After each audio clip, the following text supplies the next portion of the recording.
Today we're talking all about reverb, how to get great sounds from it. This is IkeGuitar. Let's dive in.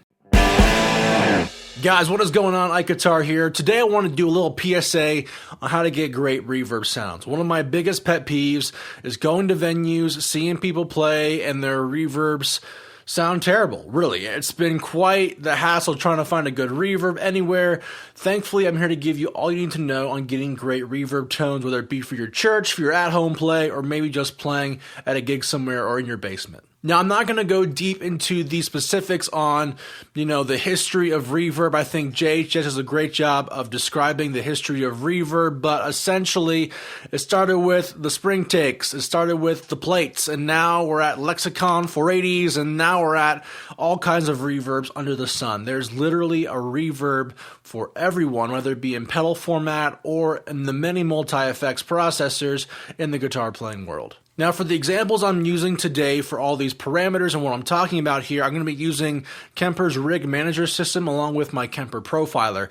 Be aware that you don't need to buy a Kemper to have great reverb tones. In fact, Kemper doesn't actually have a lot of really great reverbs, in my opinion. Now, I think that Kemper's come a long way in the reverb department, but people like Strymon, like Empress, Source Audio, GFI System, they all make incredible reverbs for a fraction of the price. Now, let's talk about different reverbs and what you would use in different reverb scenarios. So most common reverbs are going to be spring reverbs and plate reverbs. Typically, spring reverbs are used for country music and used for some rock music, and so are plate reverbs. Typically, spring reverbs were found on early amplifiers from Fender's day.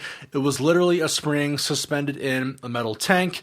And that's how you got spring verb, okay?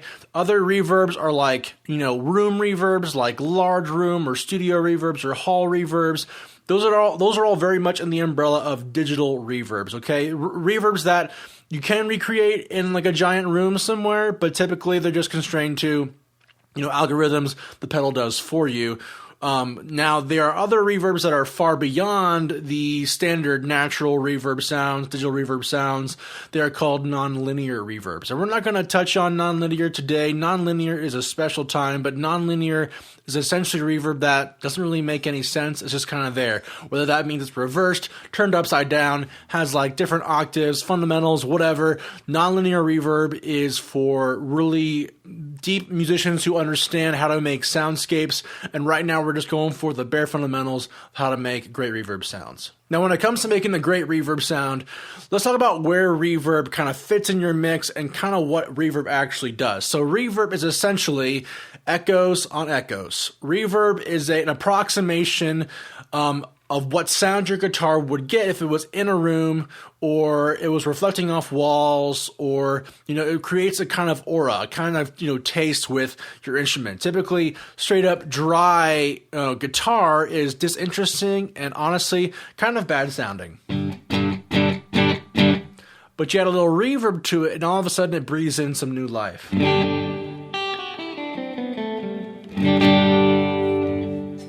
Now, there are some core fundamentals for the philosophy of reverb that I would be remiss not to talk to you guys about. So first off, reverb is not meant to mask the sound of terrible playing. There's a saying, whether you're singing or playing, that extra reverb kind of masks your terrible note choices or your mistakes. And honestly, that is true a little bit, but reverb shouldn't be used to mask those things. Reverb is meant to accentuate the beauty of your instrument, the sound of your instrument, so too much reverb can get really distracting. And I know a lot of musicians like to compensate with a whole lot of reverb because I think it sounds cool or it helps them feel more confident.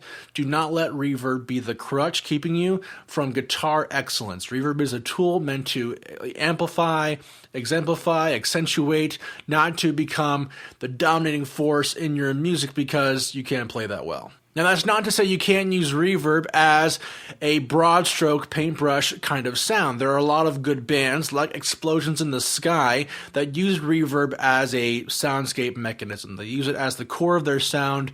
They're creating luscious sounds and luscious sonic dreamscapes for you to imagine yourself in, and reverb plays a big part in that. My thing is, when we're talking about reverb for practical music, like rock, for pop, for worship music, we're going to be less on the reverb must dominate and more of the reverb must kind of sit underneath, kind of be there, kind of be mellow, kind of be a good sound, but not totally overbearing. So as far as where reverb goes in your signal chain, it's also a very important point to make. So typically when we're talking about placement for a reverb technically gets placed after the delay or before the delay. Now that is up to you whether or not you want it before or after delay. It's a stylistic choice, but typically I like my delays affected by the reverb and not vice versa. So typically it goes delay and then it goes the reverb. Now down below you'll see in my subject pane here that I've got a reverb pulled up. It's the natural reverb setting from Kemper Profilers. I've got the HM18X from Tone Junkie. That is a Tyler styled, essentially it's a matchless style amplifier. Tyler makes amps in New Jersey. They're great. I love every one of Tyler amps amplifiers, and this guitar sounds pretty great, just clean. Nothing crazy, we're just going for reverbs here, okay? So I've got this natural reverb accentuated. Let's talk about typically what common parameters are on reverbs and how I go about dialing them in. So the first and probably the most common parameter when it comes to reverb pedals is decay time. What is decay time? Decay time simply means that when the reverb begins, that's how long it will take for the reverb to stop. So in a decay time of 2 seconds, I know that when I get my reverb activated, it's going to take 2 seconds to finally die out and decay. Done. Right? So you can make that longer if you want. Typically, I set my decay time dependent on the song. So songs that use more reverb, I'll add a little bit more decay time. The one thing I would warn you with decay time, however, when choosing it for songs is don't ever go too long. You don't want to overlap your decay time with more reverb sounds, right?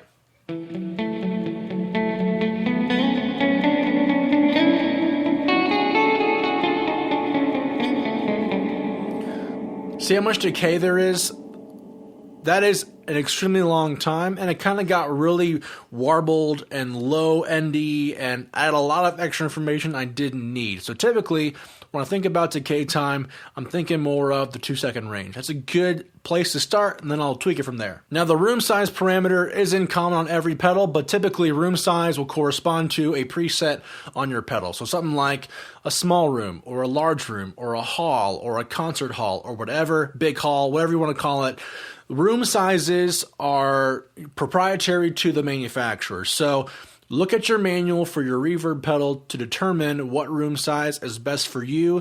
This is also a good thing to note that room size algorithms differ from everyone else, and so you can use that to make a claim on whether a reverb is better than the other. I know that the room sizes for Kemper, not a big fan. I prefer things like Strymon, but room size affects how big the room is, right? So is your guitar in the box, or is it in a giant concert hall or at the Ryman, as an example? Everybody loves pre-delay. Pre-delay is a very common parameter on reverbs. Pre-delay just simply means that when I hit my guitar, how long will it take by the time I hit to when the reverb actually starts. So when I hit my guitar, it takes 56 milliseconds for my delay to kick in. Now you could increase that amount by a lot. If I added a tempo sync, I can make it a half note pre-delay, which simply means that depending upon my tempo on my rig, it'll take a half note longer for my reverb to kick in.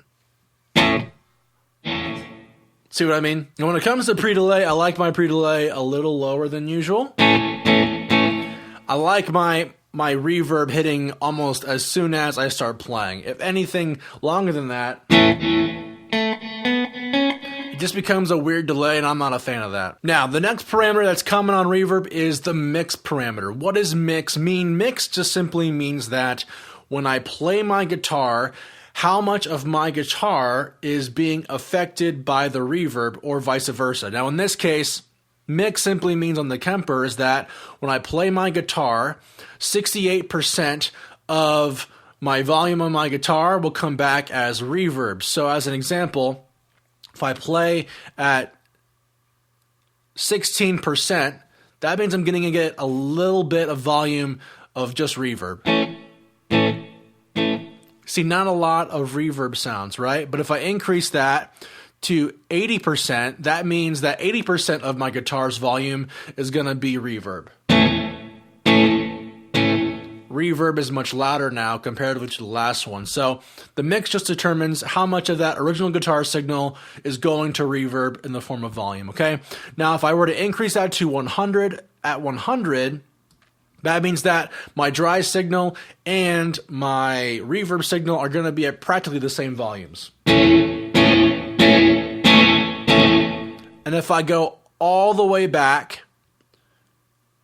to 30%, 100 over 30%, it simply means that I'm getting 100% reverb volume and 30% of my guitar's original tone. So a lot more reverb, right? Now the cool part is that I can go to 100% wet, and that simply means that all of my guitar signal is just going to reverb. There is no original guitar signal being sent out my reverb patch. That's all reverb, baby. Now, typically I like my mix a little lower. I like it at about 30%. It's up to you guys. I just don't like a lot of reverb volume in my tone. Just enough to taste. And the nice thing is, the lower your mix is, the more decay time you can get away with. So feel free to bump up that decay time if your mix is a little lower than usual. That's very tasteful. Now, the last parameter that's really common on the majority of reverb is going to be the modulation option. I like modulation on my reverb. What that simply means is that as the reverb decays, it'll introduce little tiny artifacts similar to a bucket brigade or more of like a flange or a chorus, but it's going to give that reverb a little bit more body, right? I'll increase the mix so you can hear it a little bit louder.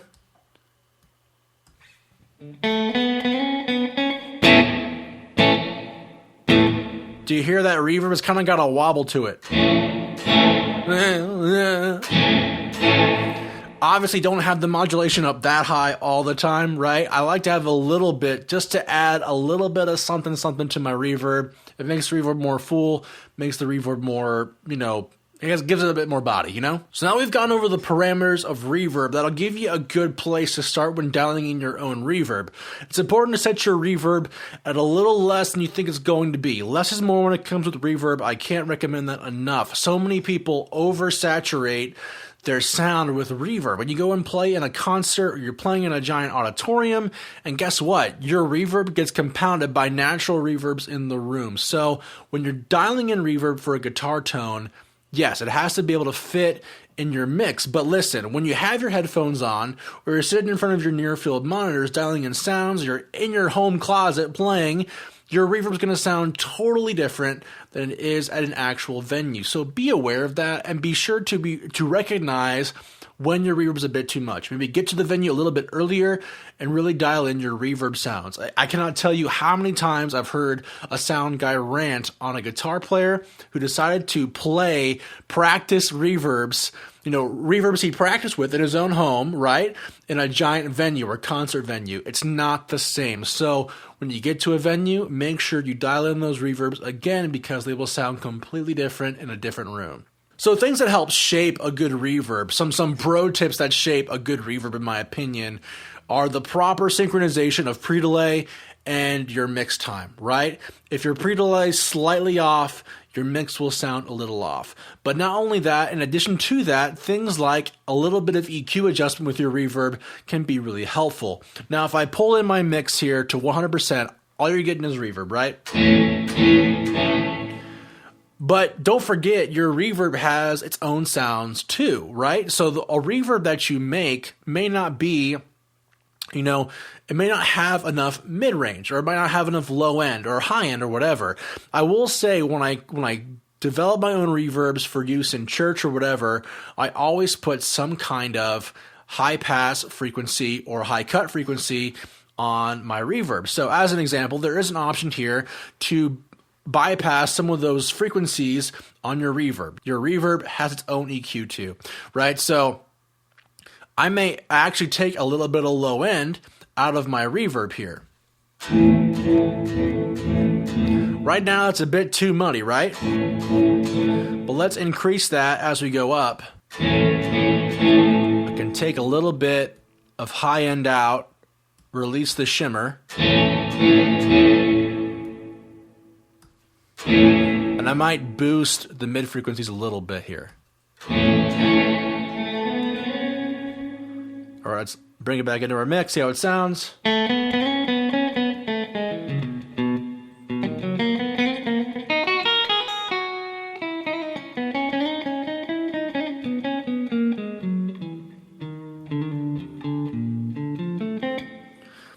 That sounds like a pretty nice reverb. You know, not perfect. I only dialed it in for like 20 seconds here, but adding a little high cut, little mid-frequency boost can do a lot of wonders for your reverb. Now you can also put in, you know, like I said, a low cut. You could add in, you know, a little bit more high end to it. Whatever you feel like is best, but just be aware once again that the bigger the room, typically the bassier it's going to sound for a reverb, just naturally, right? So you're going to want to make sure that when you go into your room to play your gig, you dial in the reverb that suits the best need for your audience. And right now for me, right here in my room with my monitors on, it's this right here.